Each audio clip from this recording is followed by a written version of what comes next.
TG. മോഹൻദാസിനെതിരെ ഗുരുതര പരാമർശങ്ങളടങ്ങിയ remand റിപ്പോർട്ടിന്റെ പകർപ്പ് പുറത്തായി. മോഹൻദാസ് നടത്തിയത് സ്ത്രീകളുടെ മാന്യതയെ ഹനിക്കുന്ന പരാമർശങ്ങളാണ്. പ്രതിക്ക് ഉന്നത സ്വാധീനമെന്നും ജാമ്യം നൽകിയാൽ തെളിവ് നശിപ്പിക്കുമെന്നാണ് റിമാൻഡ് റിപ്പോർട്ട്. വെടിവെച്ചു കൊല്ലണം എന്ന പ്രസ്താവന നടത്തി വിദ്യാർത്ഥികളിൽ ഭയം സൃഷ്ടിച്ചു.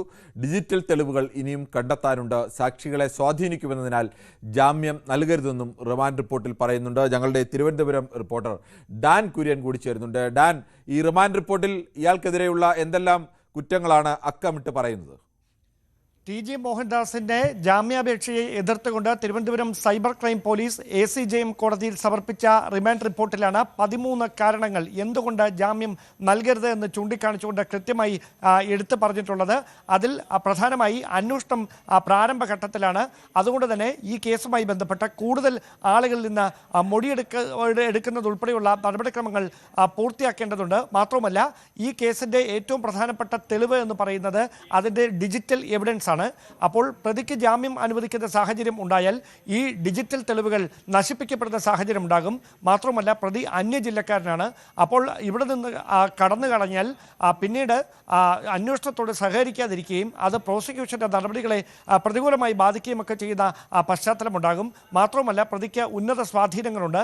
ഇങ്ങനെ ഒരാൾക്ക് ജാമ്യം അനുവദിച്ചാൽ അത് ഈ കേസിന്റെ അന്വേഷണത്തെ തന്നെ പ്രതികൂലമായി ബാധിക്കുമെന്നാണ് റിമാൻഡ് റിപ്പോർട്ടിൽ ജാമ്യാപേക്ഷയെ എതിർത്തുകൊണ്ട് പോലീസ് വ്യക്തമാക്കിയിരിക്കുന്ന പരാമർശങ്ങൾ. അതോടൊപ്പം ഈ കേസുമായി ബന്ധപ്പെട്ട 6 പ്രധാനപ്പെട്ട വകുപ്പുകൾ ടി.ജി. മോഹൻദാസിനെതിരെ സൈബർ പോലീസ് ചുമത്തിയിട്ടുണ്ട്. സ്ത്രീത്വത്തെ അപമാനിക്കലും കലാബാഹ്വാനവും ഉൾപ്പെടെയുള്ള പ്രധാനപ്പെട്ട വകുപ്പുകളാണ് അത്. വെടിവെച്ച് കൊല്ലണമെന്ന പ്രസ്താവന നടത്തിയതിലൂടെ ജന്തർ മന്ദിറിൽ പ്രക്ഷോഭം നടത്തി അല്ലെങ്കിൽ പ്രതിഷേധം നടത്തുകയായിരുന്ന വിദ്യാർത്ഥികളെ ഭയചകിതരാക്കാൻ ബോധപൂർവമായ നീക്കം ടി.ജി. മോഹൻദാസിന്റെ ഭാഗത്തുനിന്ന് ഉണ്ടായി എന്നാണ് പരാമർശം. അതോടൊപ്പം ഈ സ്ത്രീത്വത്തെ അപമാനിക്കുന്ന തരത്തിലുള്ള അധിക്ഷേപകരമായ പരാമർശങ്ങൾ ഈ യൂട്യൂബ് കണ്ടന്റിൽ ഉണ്ട് എന്നും പത്രിക എന്ന യൂട്യൂബ് കണ്ടന്റിന്റെ ലിങ്ക് ഉൾപ്പെടെ കൃത്യമായി കോടതിയിൽ സമർപ്പിച്ചുകൊണ്ട് റിമാൻഡ് റിപ്പോർട്ടിൽ പോലീസ് വ്യക്തമാക്കിയിട്ടുണ്ട്. അന്വേഷണവുമായി പ്രതി സഹകരിക്കാതിരിക്കുന്ന സാഹചര്യമുണ്ട് എന്ന് റിമാൻഡ് റിപ്പോർട്ടിൽ ഒരു വശത്ത് പോലീസ് വ്യക്തമാക്കുന്നുണ്ട്.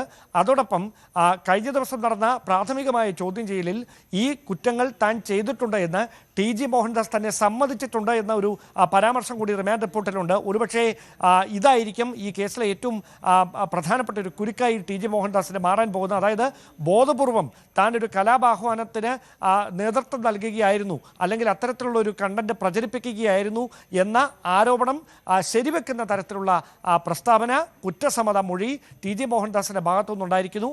അതടക്കമുള്ള കാര്യങ്ങൾ ചൂണ്ടിക്കാണിച്ചുകൊണ്ടാണ് ഇപ്പോൾ റിമാൻഡ് റിപ്പോർട്ട് തിരുവനന്തപുരം ACJM കോടതിയിൽ സൈബർ ക്രൈം പോലീസ് സമർപ്പിച്ചിരിക്കുന്നത്. ശരി, ഈ വാർത്തയുടെ ഏറ്റവും പുതിയ വിവരങ്ങൾ നൽകിയത് ഡാൻ കുര്യനാണ്.